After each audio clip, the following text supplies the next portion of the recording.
On this day, I was at my limit due to illness from the day before. However, my son's wife, Tina, as usual, left her daughter Ellie with me and went off to work. I just can't do this anymore. After much worry, I decided to call my son Raymond. Hello, Raymond speaking. Mom, what's wrong? Sorry to bother you when you're busy. I'm feeling a bit unwell. Could you possibly tell Tina to come pick up Ellie as soon as she can today? Wait, pick up Ellie? I'm actually out with Ellie right now. What? That can't be. Hold on a moment. See? Caught off guard by Raymond's unexpected response, I quickly switched my mobile phone to video call and showed my granddaughter quietly playing house in the living room. But Raymond, looking puzzled, said, who is that? Ellie is, look, right here? And showed Ellie drinking juice next to him on his mobile phone. There was the familiar smile of Ellie. It's true. Then who is this child? Struck by an unknown fear, Raymond and I fell silent. And then, we would come to know a shocking truth. My name is Hannah, a 60-year-old widow. 3 years ago, my son Raymond, my granddaughter Ellie, and I experienced an unbelievable incident. Moreover, the mastermind behind the incident was none other than Tina, Ellie's mother. When I learned the full extent of the incident, I felt a deep anger as a mother. And I felt an intense outrage that such selfishness could not be allowed. This all started a little before Ellie was born. At the time, my husband Watson was hospitalized with terminal cancer, given only a few months to live. Watson often said, I just wished I could have seen Raymond's wedding. Then one day, Raymond introduced us to his fiancée, Tina. Tina was introduced to Raymond by a friend, and they had been dating for 2 years. She worked in human resources at a mid-sized company, seemed to have a good personality, and was very thoughtful, which was my first impression of her. Raymond, on the other hand, is serious but a bit inflexible. Tina naturally supported Raymond in such a way. I felt very reassured seeing the two of them together.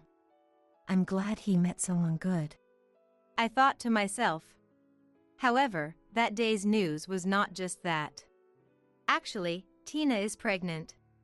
They were going to have a shotgun wedding. It wasn't unusual, so it was a happy surprise. But that made the wedding seem difficult. Considering her condition and financially prioritizing the childbirth costs made sense. So, without mentioning the wedding, I said, That's wonderful. To hear 2 pieces of good news today makes it a very special day indeed. And congratulated them. Watson seemed to share the same sentiment, offering his blessings without any issue. But then, Raymond said something unexpected. So, we're planning to have a simple ceremony with just the family before the pregnancy becomes too noticeable. They were planning to have a wedding in a month. A wedding? But she's pregnant, right? Is that okay? Yeah. We've talked to the venue and arranged a stress-free plan, so don't worry. Can you talk to the doctors here to make sure Dad can attend? It's close to this hospital.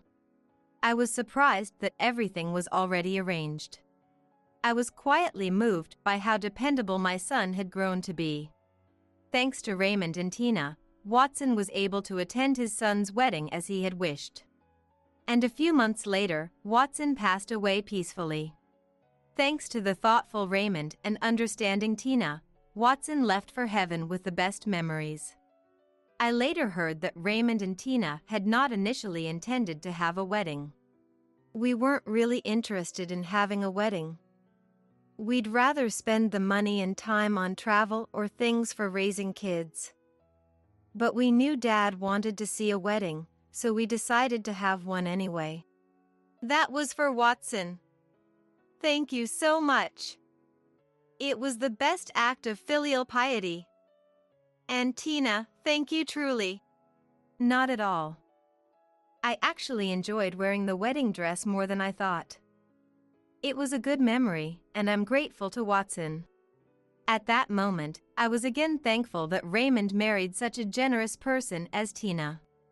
However, that was the end of my interactions with Raymond and Tina. After Watson's funeral, they stopped visiting altogether. There were various reasons, but distance was a major issue. It took almost 3 hours one way by highway from where Raymond and Tina lived to my house. Since deciding to go to college, Raymond has been living alone. And it seems he's still living in the condo he bought new after getting a job, even after getting married. When Watson was healthy, we often visited by car, but that became impossible after his hospitalization. The problem is, I don't have a driver's license. I had no trouble getting to the supermarket for work, daily shopping, or going to the hospital, but visiting Raymond and Tina was too far. But I couldn't very well ask Raymond and Tina, who were both busy working, to come visit just because I wanted to see my grandchild. In our overly quiet rural town, there's nothing that could entertain a grandchild. The most we could do was harvest vegetables from the garden or collect insects. However, Tina was extremely afraid of bugs. There was no benefit for them to travel 3 hours one way just to come to a bug-filled countryside. Thus, I had never once met my granddaughter Ellie. But it wasn't as if we had no contact at all. On weekends, Raymond would sometimes call me. It's Raymond. Mom, how are you doing? Fine, nothing's changed. By the way, did the package arrive? Yeah, it arrived. Thanks as always. It really helps. It's fine. Vegetables are expensive in the city, right? Well, yeah. Oh, hold on a second. Ellie. Here. Grandma? Are you okay? Yes, I'm fine. How about you, Ellie? Yeah, I'm good. Thanks for the vegetables. Although the conversation was just a few minutes, it was the only pleasure in my lonely life. Plus, nowadays, we can video call with mobile phones. Maybe because my eyesight is getting worse, I can't see Ellie's face clearly on the mobile phone screen. Still, just being able to see Ellie smiling was more than enough for me. Then one Friday, I received a call from an unexpected person on my mobile phone. Tina? I had her number saved, but she had never called before. If she had something to ask, she would convey it all through Raymond, so I hadn't even heard her voice in years. Surprised by Tina's sudden call, I was inwardly anxious. Could it be, has something happened to Raymond? That worry crossed my mind. Cautiously, I answered the phone. Then, Tina started talking in an unexpectedly cheerful voice. Hello? Hannah? It's been a while, this is Tina. Do you have a moment right now? Yes, I'm fine. What's up? Actually, to summarize, both of us have to work this weekend, so we were hoping you could take care of our granddaughter Ellie. Our child care center is closed on weekends. We don't have close friends nearby. You're our only hope. Could you please? Tina sounded very desperate over the phone. I don't mind, but isn't it too far? Considering the transportation costs, wouldn't it be less of a burden to find someone else to take care of her? Personally, I was overjoyed at the opportunity to take care of Ellie, whom I hadn't seen in so long. However, it seemed wasteful to spend so much time and money on transportation just for work. I couldn't come to a decision and was worried. Sensing my hesitation. Actually, there's a branch of our company in the city where you live, Hannah. I'll be going there for help this time, so the company will cover the transportation costs. Tina said in an oddly cheerful voice. And then, once more. Ellie has been wanting to see you for a long time too. Please think of it as helping us out. She pleaded again. If that's the case, all right. I'll take care of her at my place. I agreed to take care of Ellie for the weekend, defeated by the words that Ellie wanted to see me. Tina was overjoyed, even through the phone. And the next moment, she said something unexpected. Thank you. Then, I'll bring her over tomorrow. Tomorrow! The next morning, true to her word, Tina brought Ellie to my house.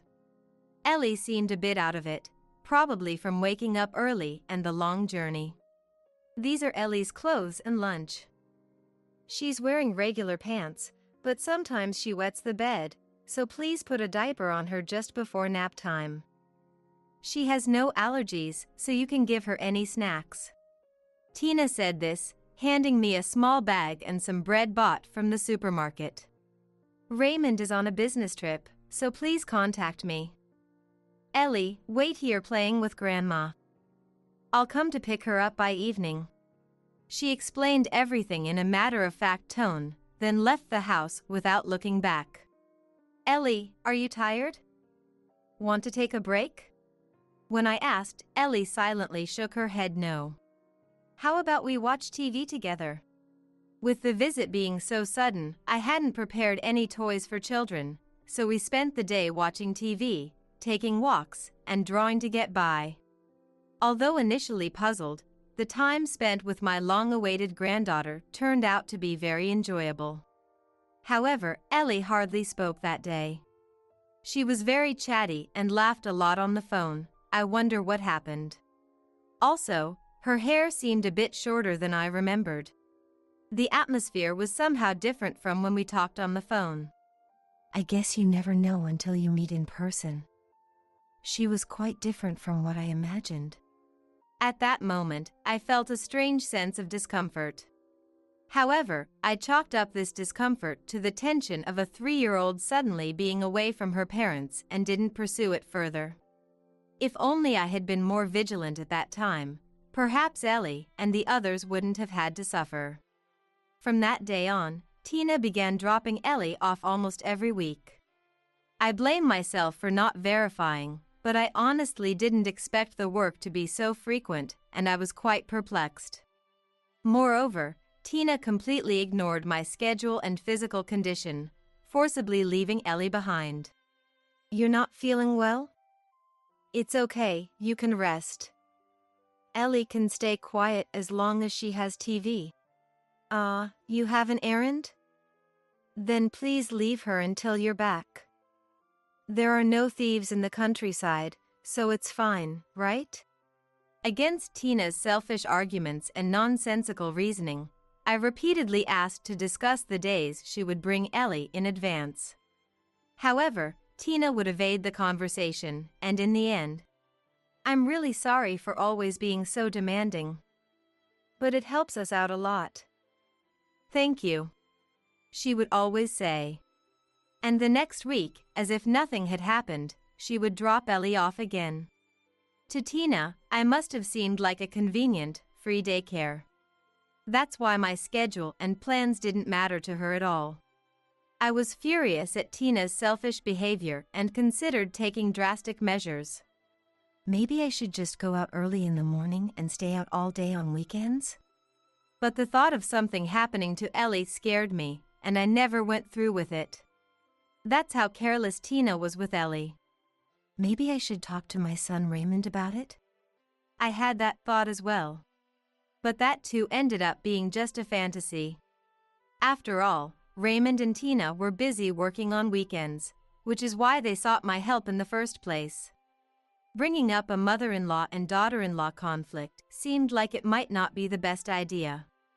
It could even result in losing my time with Ellie, which I wanted to avoid at all costs. I wanted to see Ellie, so I wanted to avoid the worst-case scenario. But I couldn't go on like this. I felt like I was lost in a maze with no way out. And with each weekend, my feeling of dread grew. Feeling that this couldn't continue, I decided to change my mindset. This is like supporting child rearing. I'm helping Tina with her parenting in place of the busy Raymond. I convinced myself to think this way. It was a far-fetched idea, but it was a desperate measure when no fundamental solution could be found. Things took a significant turn about 6 months after I started taking care of Ellie. One Friday night, I was struck by a severe chill. Tentatively, I measured my temperature and found it was nearly 100 degrees Fahrenheit. I immediately called Tina. Tina? I've come down with a fever. I'm really sorry, but I can't take care of Ellie tomorrow. My apologies. Is that so? Understood. Take care. Expecting complaints due to the sudden notice, I was surprised by her brisk response. But at that moment, I was in such physical discomfort that, despite her forceful ways, she's still a good person at heart. That's reassuring. I felt more relieved than anything. So I didn't question the brief and straightforward exchange with Tina. After hanging up, I searched through the medicine box for a fever reducer. But, unfortunately, I was out of medicine that day. Just my luck. If I can move tomorrow, I'll have to go buy some medicine. To stave off the intense chills, I piled on a ton of jackets and made my way to bed with unsteady steps.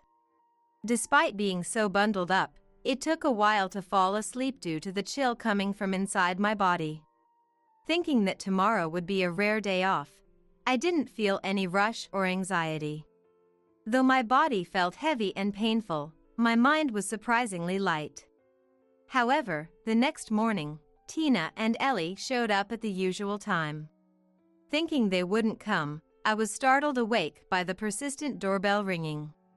Then, with disheveled hair and looking like a snowman, I cautiously opened the front door. Good morning. Thank you for today as well. There stood Tina and Ellie, prepared as usual, just like any other day. Is Tina suffering from memory problems? Or is this a dream? It was as if last night's conversation never happened. Everything was business as usual. While questioning my own sanity, I hesitantly asked Tina, didn't I mention it on the phone yesterday? I can't today because I have a fever. It would be terrible if Ellie caught it, right? Confused, I reiterated to Tina that I couldn't take care of Ellie today. However, Tina said, as I've said before, it'll be fine if you just let her watch TV. And it's too late for you to be saying this now. I'll be late for work. Please, take care of her. And she left Ellie at the doorstep and left, shocked by her selfish and forceful behavior. Wait, Tina! Enough is enough! I couldn't help but yell after the departing car. But Tina didn't return. Feeling dejected, I turned to Ellie, who was standing quietly at the entrance, and said, I'm sorry for raising my voice. Did I scare you? Let's go inside for now, okay? And we went back inside. The chills had somewhat subsided, but the headache was severe. I thought about going back to sleep or buying some over-the-counter medicine, but with Ellie in the house, neither seemed feasible. By this time, lunch preparation had also become my sole responsibility. There was no way I could cook in my condition. After much deliberation, I decided to call Raymond. Hello, Raymond speaking. Mom, what's up? Sorry to bother you when you're busy. I'm feeling a bit under the weather. Could you tell Tina to come pick up Ellie as soon as possible today? Wait, pick up Ellie? I'm actually out with Ellie right now. What? That can't be. Hold on a moment. Look. Surprised by Raymond's unexpected response, I hurriedly switched my mobile phone to video call and showed Ellie quietly playing house. But Raymond, looking puzzled, said, who's that? Ellie is, look, right here, and showed Ellie drinking juice next to him on his mobile phone. Ellie waved innocently with her usual smile. I don't feel any discomfort in that appearance. It's true. Then who is this child? Struck by an unknown fear, Raymond and I fell silent. Anyway, can you tell me why you're taking care of her?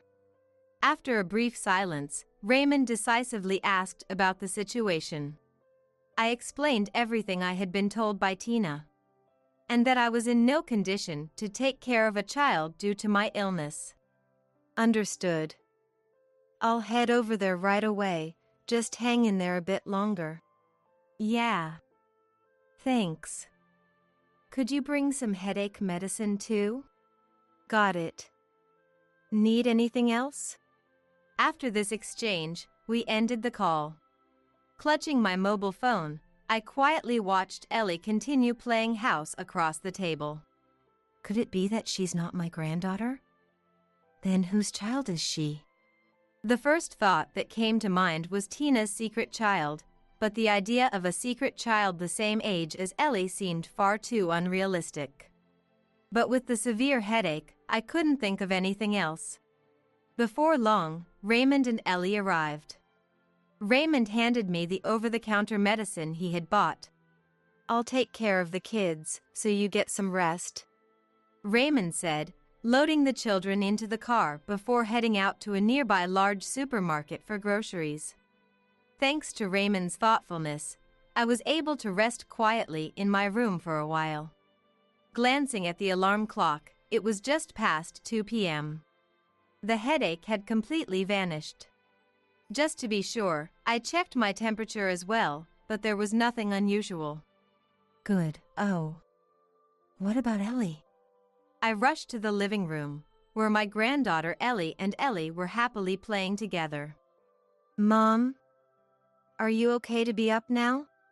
Raymond, who was on the phone somewhere, peeked out from the back of the room, holding his mobile phone. Yes, I'm fine now. By the way, did you find out anything about Ellie? I asked cautiously, and Raymond explained what happened while I was asleep. First off, the girl is Elizabeth. She's also called Ellie by her family. She seems to have been taught that this place is her dad's grandma's house. Raymond continued to share his conversation with Elizabeth. She was a very articulate child, clearly stating her full name and her parents' names. Then, her mother's name rang a bell, so I asked more about it, and she said, "My mom works at the hospital making medicine. It's right next to the childcare center. There's a bus stop with the same name as the hospital, and I can see buses and ambulances every day." She answered confidently. Amazing, right? It was hard to believe she's the same age as Ellie. And she even remembered the name of the hospital. Raymond took a sip of his coffee after saying that. Then, he began to speak in a hushed tone. I was sure after hearing the name of a hospital. Elizabeth's mother, she's one of my business contacts. We've been acquainted for a long time, exchanging casual conversation. She mentioned that she has a 3-year-old daughter attending the adjacent childcare center. And so, probably trying to calm his nerves, Raymond took another sip of his coffee. Then I called her directly. I only had her work number, so she didn't pick up at that time. I left a message on the voicemail, waiting for a reply. So, we just have to wait, then. After this conversation, Raymond and I sat in silence for a while. Neither of us knew what to say, probably. Although nothing's clear yet. Tina probably. I was lost in thought. Minutes later, a call came from Elizabeth's mother. Raymond retreated to the back of the room to talk quietly, explaining the situation. A few minutes later, after hanging up, "She's coming over now," he said. 3 hours later, Elizabeth's mother, Rebecca, arrived at our house. She seemed to have come straight from work, with a faint smell of disinfectant on her. I heard Elizabeth is here. Where is she now? She's tired from playing, napping in the bedroom with my daughter. Please come in. I led Rebecca to the living room table, where Raymond served coffee. Rebecca nodded politely but sat silently without touching the coffee. I prepared a drink for myself and sat at the same table. Thank you for coming all this way. First, let me explain what has happened so far. Raymond, occasionally checking facts with me, told Rebecca everything that had occurred over the past 6 months. At the end of his story, I think my wife is having an affair with your husband, he said, very reluctantly. I instinctively looked at Rebecca's face, expecting her to be shocked or enraged by being suddenly called to the countryside and told her husband might be cheating. I didn't know what I could do, but I was ready to calm her down if she became upset. However, my worries were unfounded. Contrary to my expectations, Rebecca let out a deep, long sigh very quietly. Then, she said, to think that not only did I hurt Elizabeth, but also caused trouble for Raymond and others. He's truly beyond redemption. I'm truly sorry for the inconvenience caused by my husband's infidelity, leading to such a situation. She deeply apologized. Rebecca, please don't apologize. If anyone's to blame, it's my wife as well. Because of her selfishness, Elizabeth has been put through this. It's not your fault at all. Besides, it might sound inappropriate, but I really enjoyed the time spent with Elizabeth. So, don't worry about it. Thank you. It's embarrassing to say, but my relationship with my husband is almost over. It all started when Rebecca began to talk about her husband, Sean.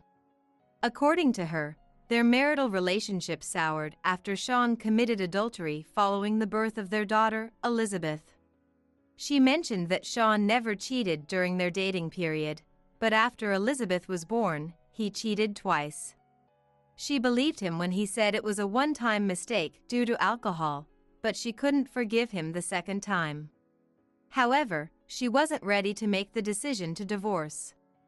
So, she told him that if he cheated a third time, she would divorce him. Thanks to that promise, Sean stopped cheating. But we became more like Elizabeth's parents than a couple.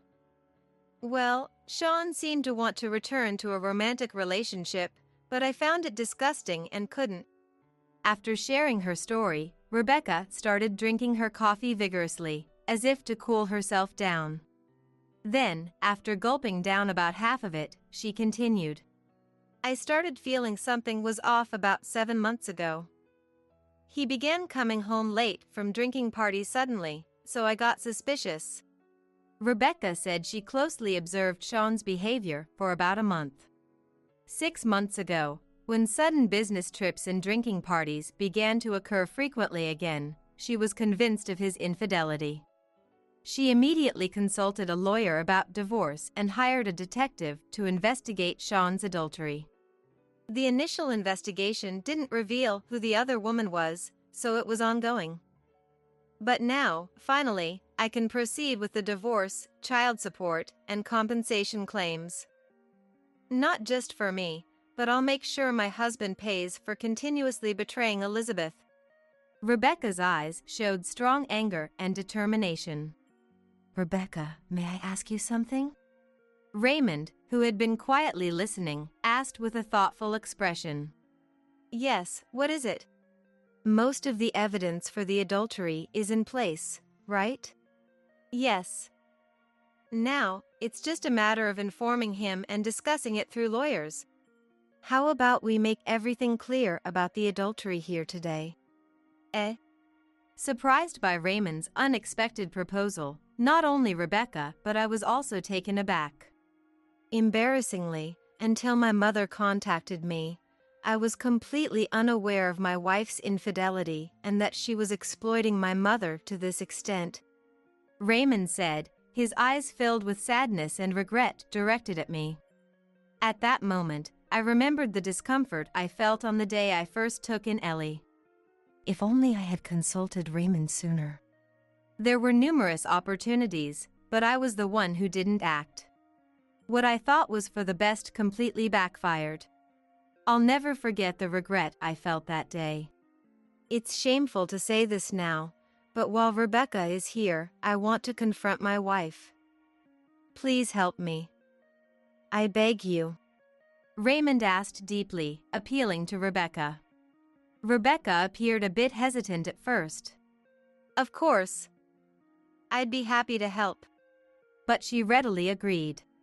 The time that followed seemed to pass in the blink of an eye. Rebecca contacted her lawyer and the detective agency, explained the situation, and discussed the next steps. Meanwhile, Raymond called Tina's workplace, only to find out she had never been asked for help as she claimed. Though Raymond was shocked, it seemed to completely clear his feelings towards Tina. As it got dark, Tina came to pick up Ellie as usual. Pretending to feel sorry, I said, "I'm sorry for yelling this morning. As an apology, I've prepared dinner, so please have some before you go," I said, forcibly inviting Tina inside the house. Tina, with a grim expression as she entered the living room, caught sight of Raymond sitting at the table and gasped. "Raymond." "Tina, take a seat. We need to have a serious talk." The heavy atmosphere around Raymond made Tina's face turn pale rapidly. A few minutes later, Rebecca returned with her husband Sean in tow. Upon entering the living room and noticing Tina, Sean froze. "Tina, why are you here?" "What about you?" Unable to hide their panic, I coldly stated, "We've gathered today to discuss Ellie." "Tina, it seems this child is Sean's daughter. Why would you bring Sean's daughter to our house and even lie that she was my granddaughter?" "Well, that's because, Sean asked me to." "What? Don't make this my fault. It was your idea, wasn't it?" "Would you just be quiet for a second?" Sean said he couldn't ask his wife, so reluctantly, since he insisted so much, I just helped out. "What's that supposed to mean? Don't make me out to be the bad guy." I told her to stop, but Tina wanted to. It's not a lie about work. I really did go to work. And Tina is just a work colleague, don't get it wrong. Tina and Sean tried to shift the blame to each other and made excuses, trying to clear their own names. Their conversation was inconsistent, and just listening to it was enough to give me a headache again. It was all noise without substance. Rebecca was the one who silenced them. "Let's get divorced." The house fell silent at her words. "Eh? Wait a second. What's going on all of a sudden?" "It's not sudden. Remember our promise? If you cheated again, we'd divorce." "No. So, it's not like that. She's just a work colleague." "Sean, those excuses won't work anymore, will they?" Rebecca then placed her mobile phone on the table, showing a picture of Tina and Sean kissing in a car. "This can't be happening? How?" How did you get this?" "I paid for a private investigation. There's a lot more evidence than this." Faced with undeniable evidence, Tina and Sean fell silent. Then Raymond confronted Tina. "Tina, so the story about going for help was all lies, wasn't it?" "Eh? What are you talking about? That's not possible." "I called your office earlier.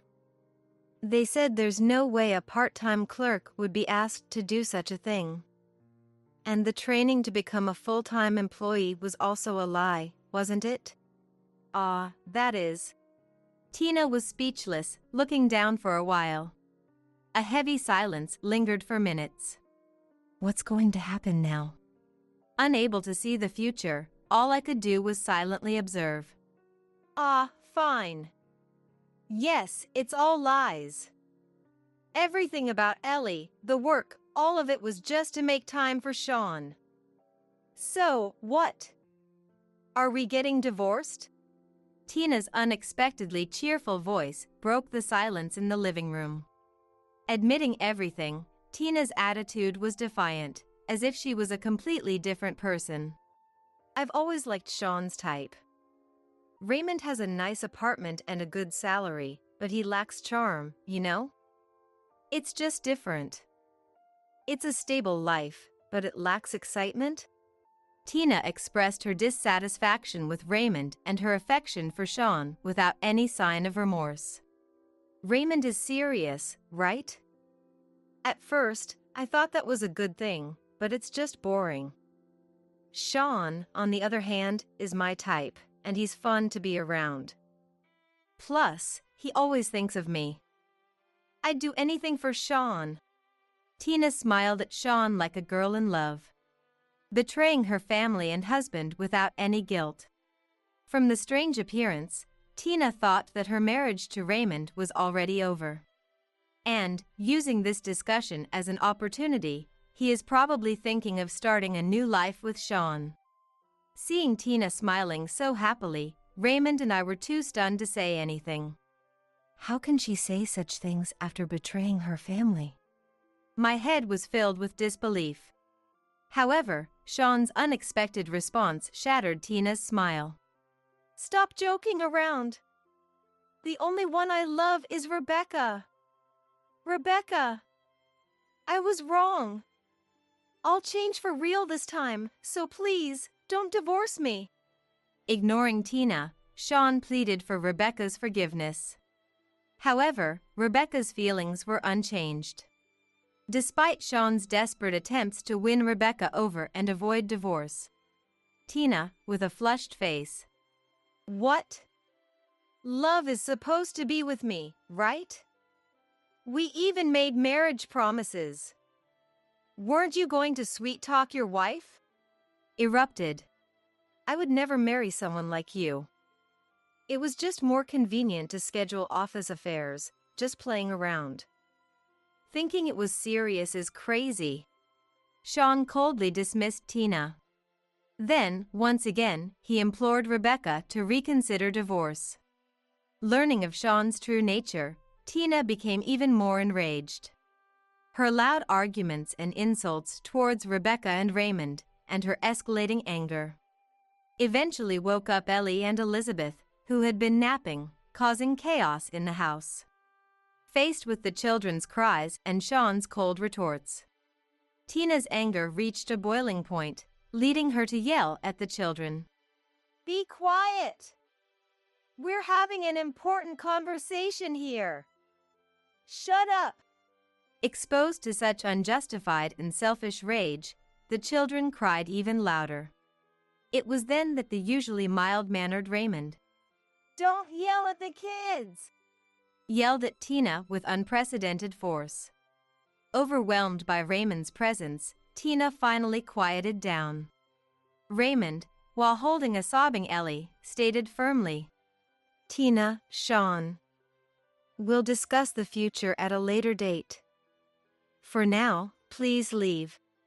And expelled the two of them. Overpowered by Raymond's determination, Tina and Sean left, bickering with each other.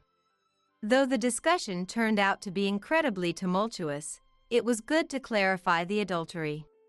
That evening, I finally had dinner with my real granddaughter. Despite the previous upheaval, we enjoyed a peaceful and happy time together.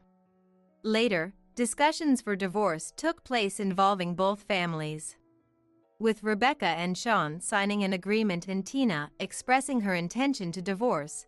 The divorce was finalized swiftly. Ellie's custody was granted to Raymond, as Tina relinquished her parental rights. Raymond had intended to gain custody from the start, so he was relieved. Although there were some disputes over alimony and compensation, the payments were made in full without significant reductions. Tina quit her part-time job afterward. Somehow, the news of her affair with Sean and the deception involving the fake daughter spread throughout her workplace. She faced cold stares from her colleagues and even earned an unflattering nickname. Sean also faced repercussions at work due to the affair becoming public, resulting in a demotion. Furthermore, Tina, unable to let go of Sean, turned into a stalker, leading to police involvement, as Rebecca shared. Rebecca herself left her hospital job to take over her family's pharmacy, moving back to her parents' home. Her parents were delighted to live with Elizabeth, as Rebecca had struggled to visit home due to her demanding job at the hospital. As for me, this incident dramatically changed my life. I sold my longtime home to move into a new house Raymond had bought. Now, I live a new life with my real granddaughter. Ellie enjoys my country-style cooking. "Grandma, this is delicious too. I love all of Grandma's food," saying. And she quickly grew attached to me, thanks to our frequent phone calls before the move. Now, Ellie is in elementary school. Sending her off to school every morning has become my daily routine. During the day, I enjoy gardening in the small yard of the house Raymond bought. I can live this peaceful life thanks to Raymond. I am grateful for my calm and happy life, quietly wishing for Raymond to find happiness with a new partner. I'm pregnant. Suddenly, that's what Barbara, who claims to be my best friend and a colleague, told me. She said the father is my fiancé. I, who felt out of place and burdened at work because my fiancé was taken by an incompetent woman, ended up resigning. Little did I dream that a great reversal in life awaited me. My name is Sandra, and I'm 28 years old. I work in the cartoon section of a publishing house. It's odd to say this about myself, but I am fairly competent. I handle 3 cartoon artists. One is a hit maker who's a star of the magazine, another is a veteran with enthusiastic fans. And the last one is a promising newcomer who seems capable of carrying the magazine's future. They all trust me with their manuscripts. The basic job of an editor is to assist the cartoon artists under their charge and ensure the manuscripts are finished by the deadline. This includes gathering materials, delivering them to the workplace, bringing refreshments to encourage the assistants, and sometimes brainstorming ideas together. Being a cartoon artist means creating worlds with just a pen and giving dreams and hope to the readers, I believe. Actually, I used to draw cartoon during my student days. I had a dream of becoming a cartoon artist, but realizing I lacked the talent, I decided to help bring cartoon to the world by becoming an editor. Sandra really loves cartoon, says Donald, my colleague and boyfriend. We've been dating for about 2 years now, and we're talking about getting married soon, so he's practically my fiancé. It's not a job where sitting from 9 a.m. to 5 p.m. is enough if a cartoon artist I'm in charge of contacts me. I often have to rush over outside of normal hours, so it's hard to match schedules with regular office workers. That's why dating Donald, who's also in editing, is convenient. Though it's tough to find time for dates. Sandra is lucky with her charges. That's Barbara speaking, another colleague from the same batch. She used to edit for a girls' cartoon magazine at the same publisher. But after being disliked by a female cartoon artist she was in charge of, she had to change departments. While it's true that cartoon artists can be difficult or eccentric, in this case, I think Barbara was the problem. She's often late, full of excuses, and quick to blame others. Still, because she looks cute and seems modest and quiet, it was suggested that she might do better handling male cartoon artists for a boys' magazine rather than female ones for a girls' magazine. Which is how she ended up in my department under circumstances that might be frowned upon nowadays. Maybe I'm lucky, but I also put in the effort. I want to help create good cartoon. Barbara, do you even know the food preferences and hobbies of the cartoon artists you handle? Eh? But I'd bring them trendy sweets and stuff. It's not about what's trendy. You need to bring what they actually like. Some people don't like sweets, you know. Even though I lined up to buy it, I get told, I've mentioned before I don't like sweets, haven't I? Let me guess, you bought that Mont Blanc the other day because you wanted it yourself. And just picked up something extra for the cartoon artist?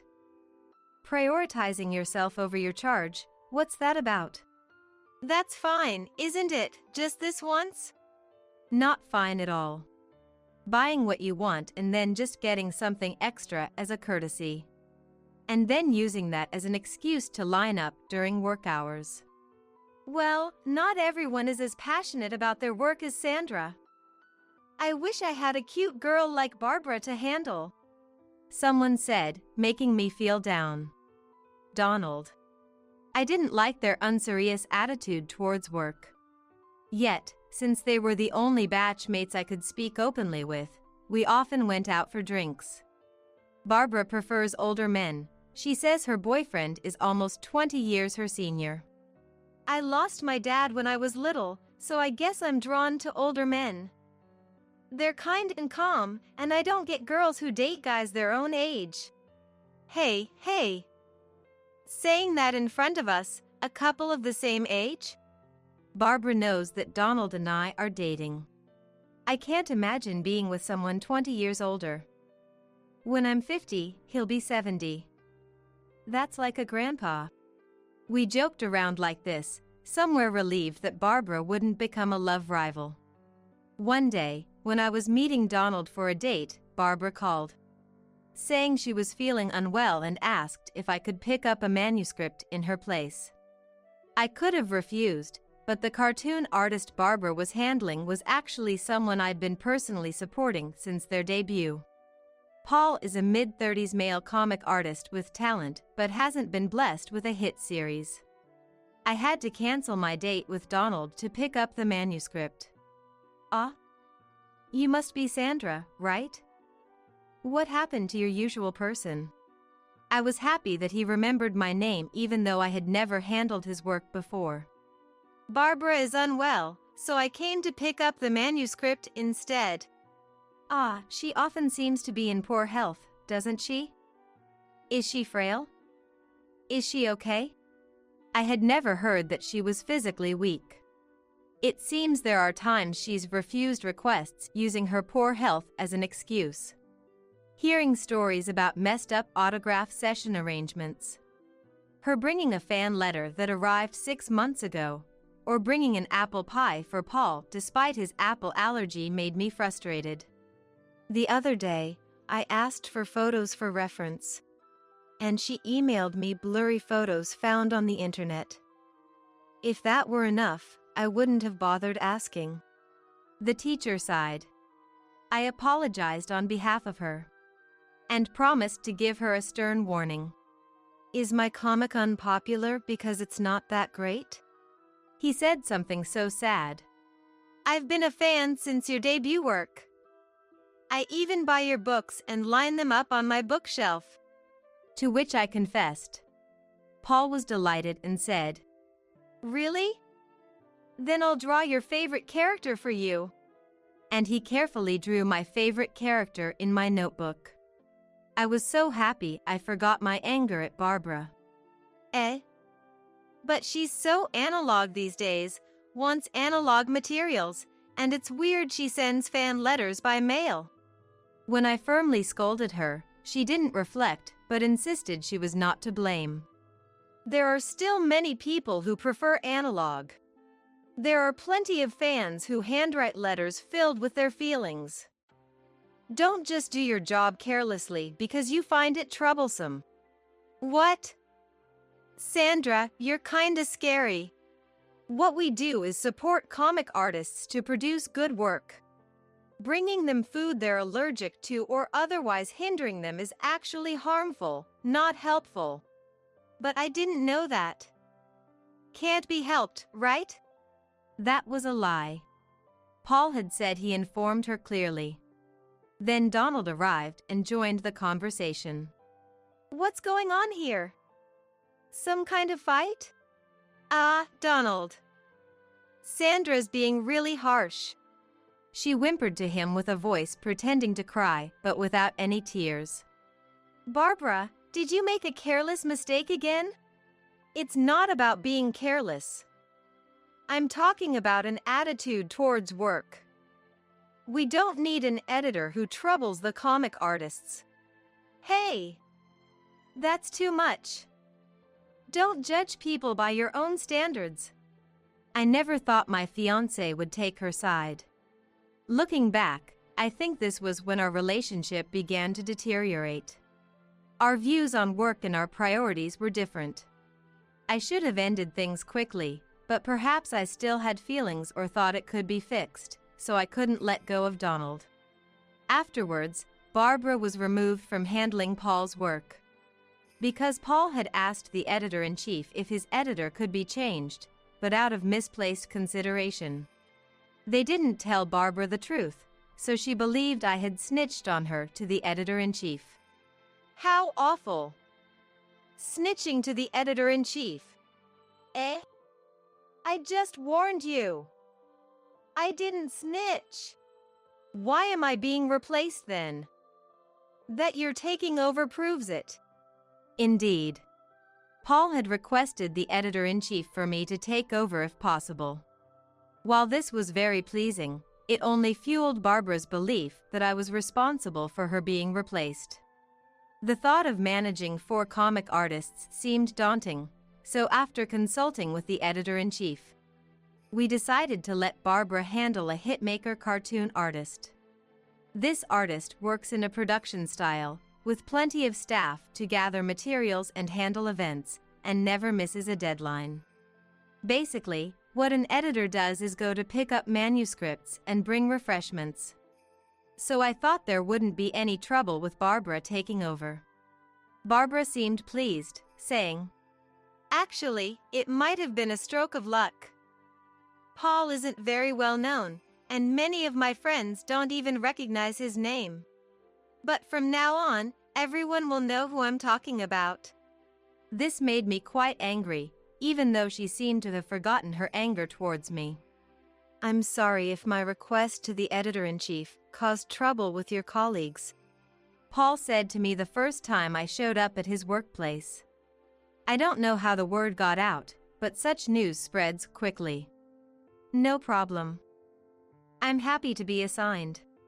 I'll work hard to make up for all the trouble Barbara caused. Please let me know if there's anything you need. When I say that, thank you. I'm sorry to bother you so quickly, but could you please find me an assistant? I asked Barbara a long time ago. I said, thinking it's unbelievable how little work she did. I arranged for someone who could draw in Paul's style and wouldn't disturb the workplace atmosphere too much. Since he is single and meals during work mostly consist of delivery, including for the assistants. I arranged for someone to prepare meals, and I also cooked when I visited. With no manager to handle day-to-day tasks, I took on as many of those duties as I could. It's a huge help. You get perfect materials when I ask, and I've gotten much more time to draw. I was pleased to be appreciated. Originally, Paul's work, while not flashy, had a unique worldview and humor, garnering many passionate fans. I'm one of them, but I think he must have struggled a lot. Wanting to spend more time on his art but being bogged down by miscellaneous duties and lacking assistance. Perhaps because he now had more time and mental space. The popularity of his ongoing series began to rise, and I was praised by the editor-in-chief. Then one day, Donald said he wanted to talk and asked me out to dinner. Maybe it was about marriage. Or perhaps a breakup. Either way, I felt it was time to clarify things. However, when I arrived at the restaurant we had arranged, Donald and Barbara were sitting together, side by side, not opposite each other. Feeling something was off, I sat down across from them. "Sandra, I'm pregnant," Barbara said as soon as I took my seat. "Huh? It's Donald's child," What about the older guy you were dating? Ugh, we broke up a long time ago. Barbara leaned into Donald, who was sitting beside her. But I thought you weren't interested in guys your own age. That was true, but love doesn't need a reason. Huh? Then Donald spoke. I want to start a family with her. So do it? Huh? If you want to be a family or whatever, go ahead. If that's all, I'm leaving. As I got up to leave. Wait! I feel bad about this. Sorry, Sandra. They both said. Barbara's smug face at that moment made me incredibly angry. It's fine. You two suit each other. Donald then said with a downcast look. I got tired of you acting superior just because you're good at your job. I didn't intend to, but that's how he felt. I wasn't looking down on you. It's just a difference in how we view work. That's why you two are a good match. I left the restaurant with those words. I didn't feel sad. There was frustration, but it was more about losing to Barbara than about losing a fiancé I loved. I should have initiated the breakup sooner. Thinking of Barbara's triumphant face made me feel terrible. It seems she intends to continue working even after getting married. While our editorial department doesn't interfere in personal matters, almost everyone knew about my relationship with Donald. And suddenly, the couple had changed. Everyone loves a good scandal, and all sorts of speculation were flying around. I became famously known as the woman whose fiancé was stolen by her supposed best friend. I don't recall ever becoming best friends with Barbara, but she must have been spreading lies about it. I knew he was my best friend's boyfriend, but I fell in love anyway. I can't help it. She seemed to have cried, casting herself as the tragic heroine. But it wasn't just Barbara. Donald, too. Sandra's treatment of Barbara was terrible. Watching that made me drift away from her, and I felt I had to protect her. Apparently, I was the bad guy, the so-called best friend. According to them, I harassed Barbara at work, took away the comic artist she was in charge of, and drove my fiancé away. Though I think those who know my work ethic didn't believe even half of it, I felt uncomfortable nonetheless. And I had to face those two every day. Sandra, I'll give you an invitation to our wedding. You'll attend as a colleague, won't you? When Barbara handed me the invitation, I decided to quit. I won't be your colleague anymore, so I won't attend. With that, I submitted my resignation letter to Charles, the editor-in-chief. Charles tried to persuade me to stay, suggesting we talk in a private room. I love this job and I adore the comic artists I work with. But it's too painful to continue working here under these circumstances. Then Charles said to me, honestly, it's more of a problem if you quit than if those two do. Would you reconsider? Obviously, those two weren't highly regarded. Thank you for your kind words, but I need some time to relax my mind and body. I refused, and proceeded to inform the comic artists I was handling about my resignation, bringing them refreshments. They were all sorry to see me go. And some even said they wanted to work with me again if I switched to another publisher after their current series ended. Paul, thinking he was the reason for my resignation, apologized more than was necessary, making me feel guilty. I was also delighted to work with you, Paul. It's a real shame. I genuinely felt that way, wishing I could have helped more as his popularity was on the rise. Then, Paul said, if you haven't decided on your next job yet, would you consider, if you're okay with it, doing something like being my manager? What? Since you took over, it's been much easier to work, and I've gotten used to it. I think I can't manage without you. I can pay you the same amount you're earning now. But if you were earning a lot, maybe I can't afford it. His proposal was hesitant but heartfelt. And since he was a comic artist I greatly admired. I'd be delighted. If you're okay with me, I'd love to help out. And so, I became his manager. My salary turned out to be much less than Paul had feared, so there was no issue. Paul might seem laid back, but he never compromises on his cartoon. Working together, his love for cartoon and his own creations became even more apparent, and I grew to like him even more. The person who took over my role was a male colleague I had helped when I was new, surprised to learn I had become a manager. He mentioned understanding why Paul's work had been going so well lately. He said he wouldn't say anything, but eventually, my former company would find out I was working with Paul. I knew that, it's a small industry, but I didn't mind. My only concern was to continue creating great work with Paul. One day, he said excitedly, "Hey, Sandra. Recently, the female characters in my cartoon have been gaining popularity. It's thanks to you. You gave me a lot of advice." I had thought his male characters were fantastic, but his females lacked a bit of flair. I really don't get women's psychology at all, so it's been a huge help. This character acting cute on purpose.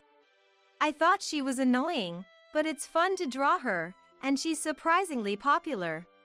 It might be thrilling in a cartoon, but having someone like that around in real life is awful. That character, Barbara, was the model for her, right? I said, and Paul. Really? I see her, huh? Laughed like a child. This girl character is based on Sandra, right? No, not at all. I'm not that cool. She's more like an ideal woman. Really? I've always thought this character resembles you and is wonderful. That's why I put a lot of effort into drawing her. I was happy to know he saw me that way, and it felt almost like a confession. Does that mean you think I'm wonderful? Did I say something like that? Oh, I did. Sorry, that's creepy, isn't it? He apologized, looking downcast, which I found endearing. Not at all. I love your cartoon, but I also admire and love everything about your work ethic and you. Paul might look geeky, but to me, he was infinitely more wonderful than Donald ever was. Book sales were booming, and an anime adaptation had been decided. The media coverage and interviews increased. As a manager, these were happy problems to have. I had almost forgotten about Donald and Barbara, but I had business at the editorial office. Right, those two got married. Thinking this, I went to the editorial office and saw Barbara, noticeably pregnant. Long time no see. I greeted her cheerily, but she just glanced at me and walked away. After handing over some legal documents to the editor-in-chief and being invited, we moved to the cafe. It's been tough since you left. The editor-in-chief sighed. The hitmaker comic artist Barbara was handling got furious. What? The one who's supposed to be stable no matter who handles him? I was surprised. It turns out she upset him by asking, "Why don't you switch to digital drawing? Everyone's doing it these days." Regarding the few tasks she had, like picking up manuscripts and bringing refreshments. I've apologized many times, and now I'm handling him. Barbara is sorting documents, but even that's not going well. But you can't fire someone just because they're incompetent at their job. She's all set to take maternity leave and parental leave. Charles sighed again. Donald's reputation isn't great either. I had him take over the veteran comic artists you were managing, but everyone compares him to you, saying he's not as considerate or fast. I keep getting complaints. He said, looking dejected. I felt sorry for him, but there was nothing I could do. I was relieved to hear that the newcomers were being handled by capable people. On my way out, I passed by the document room and saw the two of them talking, obviously not working. Not working after all. Donald noticed me. "Long time no see. You're doing well, aren't you?" And said with a defeated look. "Yes, I am. With the anime and possibly a game adaptation, it's busy but fulfilling." I smiled, and he clicked his tongue.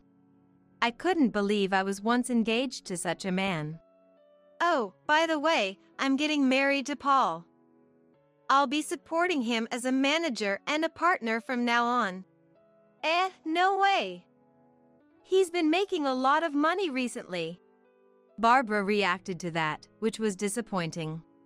Neither of them had a word of congratulations to offer. To top it off, "It's unfair that you got to manage him after me," she complained nonsensically.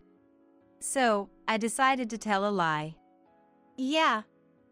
We're planning a grand wedding and honeymoon around the world. And we're thinking of buying a high-rise condominium for our new home." I showed them a ring with a large gemstone. The ring was the only truth, the rest was made up on the spot. Though it wasn't impossible to make it happen. Seeing Barbara's deeply frustrated face was satisfying. "Paul's just a geeky guy, right?" Donald said, trying to save face. "He really is a petty man. He's a talented and wonderful person, worth dozens of you." "That's the truth." "Well then, I wish you both happiness," I said and walked away, hearing them argue behind me. Afterward, Barbara was apparently sued by the wife of the older man she used to date, demanding compensation. It seemed he wasn't single after all. Donald was saying the baby might not be his, but it's uncertain until the birth. They were already looked down upon for their lack of competence and motivation. And with this scandal becoming known, I wondered if even they would find it hard to stay at the company.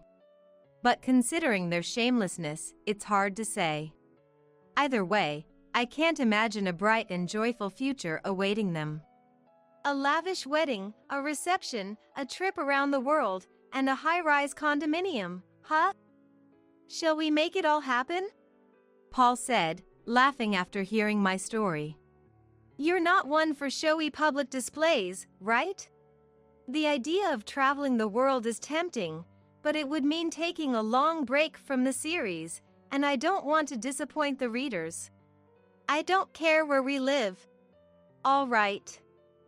Then, once this series ends, let's take a super long vacation and travel the world." "Let's. And we'll take lots of photos for reference." "You really are the ideal editor. But from now on, it's okay to be a more selfish wife," Paul says.